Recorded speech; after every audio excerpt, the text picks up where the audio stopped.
আসন্ন জাতীয় সংসদ নির্বাচন জোটবদ্ধ নির্বাচন করলেও স্ব-দলীয় প্রতীকের নির্বাচনের বিধান চ্যালেঞ্জ করে হাইকোর্ট রিট দায়ের করা হয়েছে।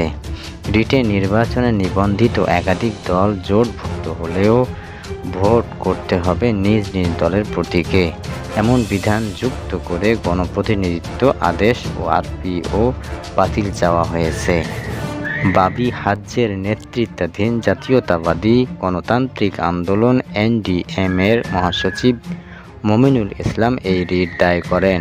প্রধান নির্বাচন কমিশন সহ সংশ্লিষ্টদের রিট বিবাদী করা হয়েছে।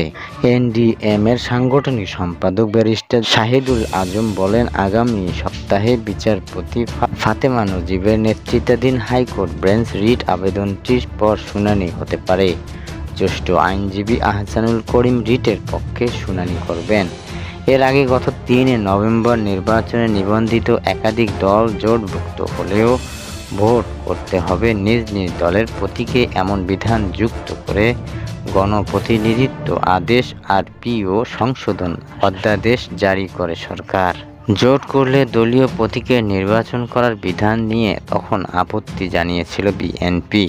দলটির নির্বাচন কমিশন ও আইন মন্ত্রণালয়কে লিখিতভাবে তাদের আপত্তির কথা জানায়।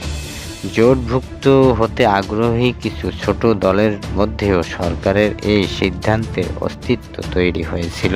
এরপর সরকার বিষয়টি বাদ দেওয়ার বিষয়ে নীতিগত সিদ্ধান্ত নিয়েছে, এমন খবর জানতে পেরে উল্লেখ করে জামায়াতে ইসলামী এটি নিয়ে ব্যাপক প্রক্রিয়া দেখায়।